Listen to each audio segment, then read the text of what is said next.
अथ व्यवहारभानुश्लोकाः।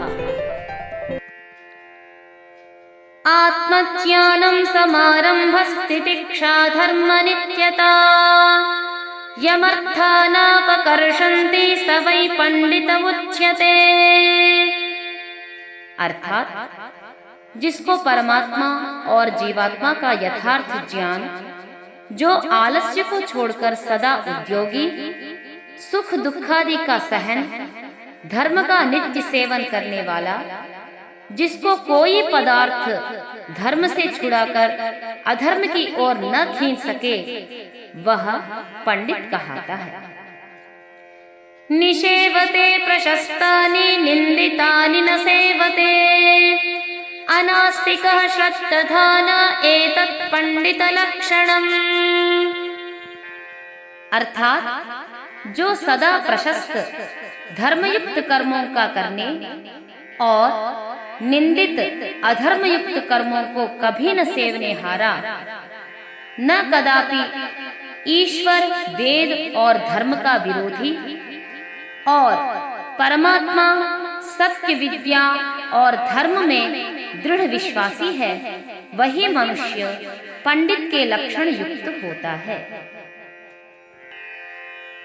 क्षिप्रं विजानाति चिरं शृणोति विज्ञाय चार्थं भजते न कामात् नासंपृष्टो ह्युपयुङ्क्ते परार्थे तत्प्रज्ञानं प्रथमं पंडितस्य। अर्थात जो वेदादि शास्त्र और दूसरे के कहे अभिप्राय को शीघ्र ही जानते, दीर्घ काल पर्यंत वेदादि शास्त्र और धार्मिक विद्वानों के वचनों को ध्यान देकर सुन के ठीक ठीक समझकर निरभिमानी शांत होकर दूसरों से प्रत्युत्तर करने, परमेश्वर से लेके पृथ्वी पर्यंत पदार्थों को जान के उनसे उपकार लेने में तन मन धन से प्रवर्तमान होकर काम, क्रोध, लोभ, मोह, भय, शोकादि दुष्ट गुणों से पृथक वर्तमान, किसी के पूछने व दोनों के संवाद में बिना प्रसंग के अयुक्त भाषणादि व्यवहार न करने वाला है, वही पंडित का प्रथम बुद्धिमत्ता का लक्षण है। न प्राप्यमभिवाञ्छन्ति नष्टं नेच्छन्ति शोचितुम् आपत्सु च न मुह्यन्ति नराः पंडित बुद्धयः। अर्थात जो मनुष्य प्राप्ति होने के अयोग्य पदार्थों की कभी इच्छा नहीं करते, अदृष्ट व किसी पदार्थ के नष्ट भ्रष्ट हो जाने पर शोक करने की अभिलाषा नहीं करते और बड़े बड़े दुखों से युक्त व्यवहारों की प्राप्ति मूढ़ होकर नहीं घबराते हैं, वे मनुष्य पंडितों की बुद्धि से युक्त कहाते हैं। प्रवृत्तवाक् चित्रकथा ऊहवान् प्रतिभानवान् आशु ग्रंथस्य वक्ता च यः स पंडित उच्यते। अर्थात जिसकी वाणी सब विद्याओं में चलने वाली, अत्यंत अद्भुत विद्याओं की कथाओं को करने, बिना जाने पदार्थों को तर्क से शीघ्र जानने जनाने, सुनी विचारी विद्याओं को सदा उपस्थित रखने और जो सब विद्याओं के ग्रंथों को अन्य मनुष्यों को शीघ्र पढ़ाने वाला मनुष्य है, वही पंडित कहाता है। श्रुतं प्रत्यानुगण्यस्य प्रत्या चैव श्रुतानुगा असंभिन्नार्य मर्यादः पंडिताख्यां लभेत सः। अर्थात जिसकी सुनी हुई पठित विद्या बुद्धि के सदा अनुकूल और बुद्धि और क्रिया सुनी पढ़ी विद्याओं के अनुसार जो धार्मिक श्रेष्ठ पुरुषों की मर्यादा का रक्षक और जो दुष्ट डाकुओं की रीति को विदीर्ण करने हारा मनुष्य है, वही पंडित नाम धराने के योग्य होता है। जहाँ ऐसे सत्पुरुष पढ़ाने और बुद्धिमान पढ़ने वाले होते हैं, वहाँ विद्या धर्म की वृद्धि होकर सदा आनंद ही बढ़ता जाता है। और जहाँ निम्नलिखित मूढ़ पढ़ने पढ़ाने हारे होते हैं, वहाँ अविद्या और अधर्म की उन्नति होकर दुख ही बढ़ता जाता है। अश्रुतश्च समुन्नतो दरिद्रश्च महामनाः अर्थांश्च कर्मणा प्रेप्सुर्मूढ इत्युच्यते बुधैः। जो किसी विद्या को न पढ़ और किसी विद्वान का उपदेश न सुनकर बड़ा घमंडी दरिद्र होकर बड़े बड़े कामों की इच्छा करने हारा और बिना परिश्रम के पदार्थों की प्राप्ति में उत्साही होता है, उसी मनुष्य को विद्वान लोग मूर्ख कहते हैं। अनाहूतः प्रविशति अपृष्टो बहुभाषते अविश्वस्ते विश्वसिति मूढ़चेता नराधमः। जो बिना बुलाए जहां तहां सभादि स्थानों में प्रवेश कर सत्कार और उच्चासन को चाहे, वह ऐसे रीति से बैठे कि सब सत्पुरुषों को उसका आचरण अप्रिय विदित हो, बिना पूछे बहुत अंड बंड बके, अविश्वासियों में विश्वासी होकर सुखों की हानि कर लेवे, वही मनुष्य मूढ़ बुद्धि और मनुष्यों में नीच कहाता है। जहाँ ऐसे ऐसे मूढ़ मनुष्य पठन पाठन आदि व्यवहारों को करने हारे होते हैं, वहाँ सुखों का दर्शन तो कहाँ, किंतु दुखों की भरमार तो हुआ ही करती है। इसलिए बुद्धिमान लोग ऐसे ऐसे मूढ़ों का प्रसंग व इनके साथ पठन पाठन क्रिया को व्यर्थ समझकर पूर्वोक्त धार्मिक विद्वानों का प्रसंग और उन्हीं से विद्या का अभ्यास किया करें और सुशील बुद्धिमान विद्यार्थियों ही को पढ़ाया करें। ये विद्वान और मूर्ख के लक्षण विधायक श्लोक विदुर प्रजागर के 32वें अध्याय में लिखे हुए हैं। आलस्यं मदमोहौ च चापल्यं गोष्ठिरेव च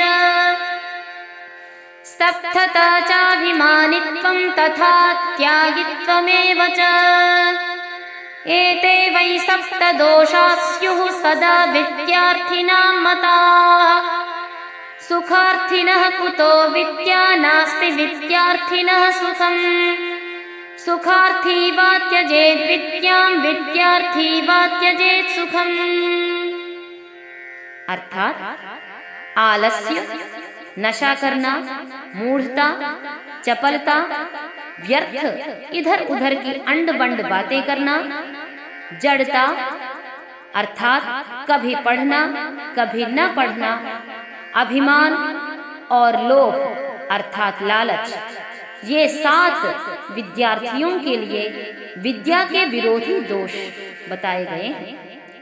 क्योंकि जिसको सुख चैन करने की इच्छा है उसको विद्या कहाँ, और जिसका चित्त विद्या ग्रहण करने कराने में लगा है उसको विषय संबंधी सुख चैन कहाँ।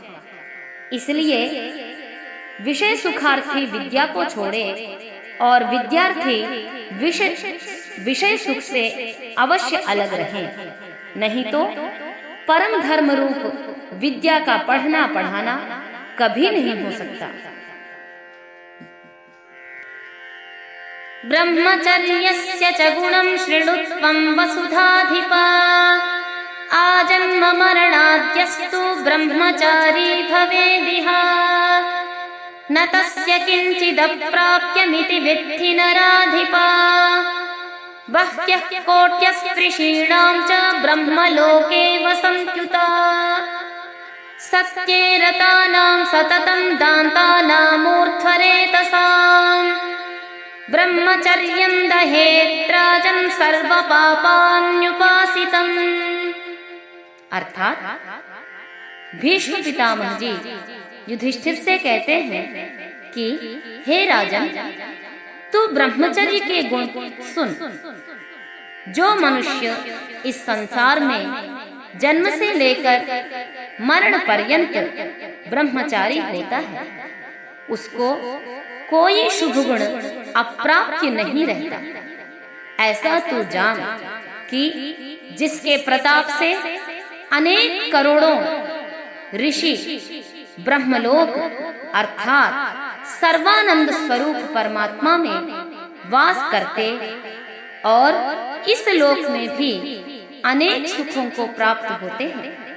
जो निरंतर सत्य में रमण, जितेंद्रिय, शांतात्मा, उत्कृष्ट शुभ गुण स्वभाव युक्त और रोग रहित पराक्रम युक्त शरीर ब्रह्मचर्य अर्थात वेदादि सत्य शास्त्र और परमात्मा की उपासना का अभ्यास कर्मादि करते हैं, वे सब बुरे काम और दुखों को नष्ट कर सर्वोत्तम धर्मयुक्त कर्म और सब सुखों की प्राप्ति कराने हारे होते और इन्हीं के सेवन से मनुष्य उत्तम अध्यापक और उत्तम विद्यार्थी हो सकते हैं।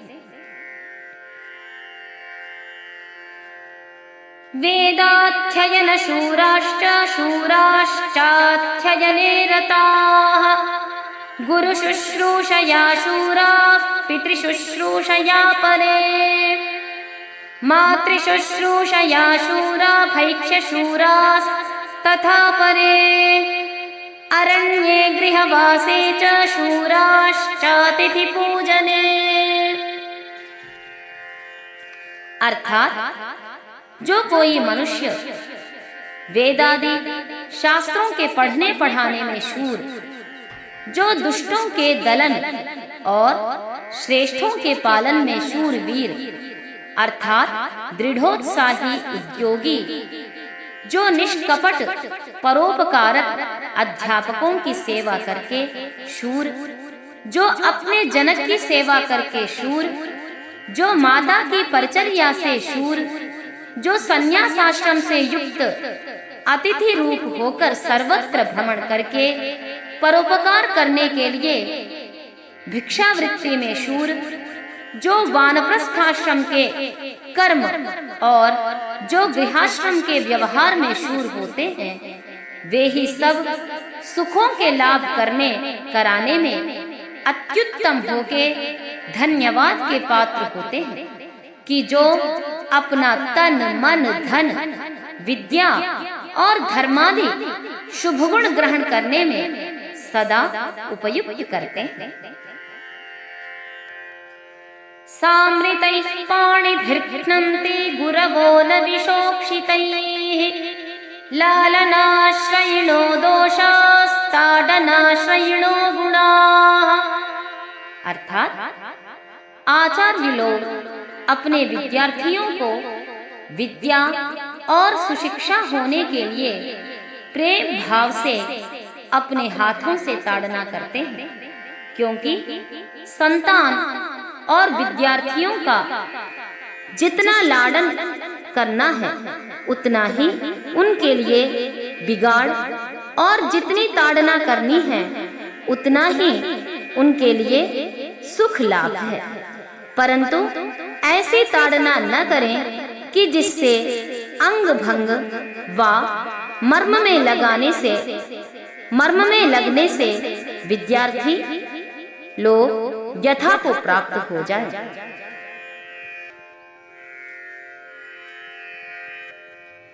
न विद्यया विना सौख्यं नराणां जायते ध्रुवम् अतो धर्मार्थमोक्षेभ्यो विद्याभ्यासं समाचरेत्। सज्जन कहता है कि सुन भाई हुड़दंगे, जो तू जानता है सो विद्या का फल नहीं कि विद्या के पढ़ने से जन्म मरण, आंख से देखना, कान से सुनना आदि ईश्वरीय नियम अन्यथा हो जाएं, किंतु विद्या से यथार्थ ज्ञान होकर यथा योग्य व्यवहार करने कराने से आप और दूसरों को आनंद युक्त करना विद्या का फल है। क्योंकि बिना विद्या के किसी मनुष्य को निश्चल सुख नहीं हो सकता। क्या भया कि किसी को क्षण भर सुख हुआ न हुआ सा है। किसी का सामर्थ्य नहीं कि अविद्वान होकर धर्म, अर्थ, काम और मोक्ष के स्वरूप जानकर सिद्ध कर सके। इसलिए सबको उचित है कि इनकी सिद्धि के लिए विद्या का अभ्यास तन मन धन से किया और कराया करें। यथा मतिस्तथोक्तिर्यथोक्तिस्तथा कृतिः सत्पुरुषस्य लक्षणमतो विपरीतम् असत्पुरुषस्येति।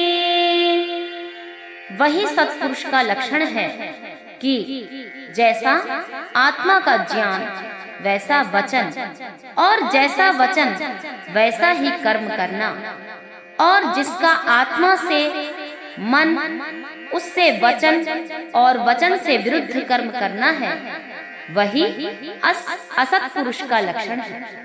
इसलिए मनुष्यों को उचित है कि सब प्रकार का पुरुषार्थ करके अवश्य धार्मिक होना चाहिए।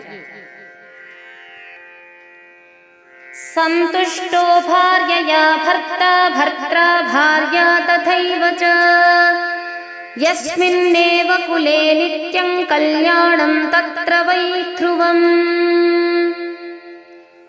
मनु महाराज कहते हैं, जिस कुल में स्त्री से पुरुष, पुरुष से स्त्री आनंदित रहते हैं, उसी कुल में निश्चित कल्याण की स्थिति रहती है। परंतु यह बात कब सिद्ध होगी कि जब ब्रह्मचर्य से विद्या शिक्षा ग्रहण करके युवावस्था में परस्पर परीक्षा करके प्रसन्नता पूर्वक स्वयंवर ही विवाह करेंगे। क्योंकि जितनी हानि विद्या, सुख और उत्तम प्रजा की बाल्यावस्था में विवाह और व्यभिचार से होती है, उतना ही सुख लाभ ब्रह्मचर्य से शरीर और आत्मा की पूर्ण युवावस्था होकर परस्पर प्रीति से विवाह करने से होता है। जो मनुष्य परस्पर प्रीति से स्वयंवर विवाह करके संतानों को उत्पन्न करते हैं, उनके संतान भी ऐसे योग्य होते हैं कि लाखों में एक ही होते हैं, कि जिनमें बुद्धि, बल, पराक्रम, धर्म, शील आदि शुभ गुण पूर्ण होते हैं, कि जो महाभाग्यशाली होकर अपने कुल को अति प्रशंसित कर देते हैं। इति श्रीमद्दयानंद सरस्वती विरचितः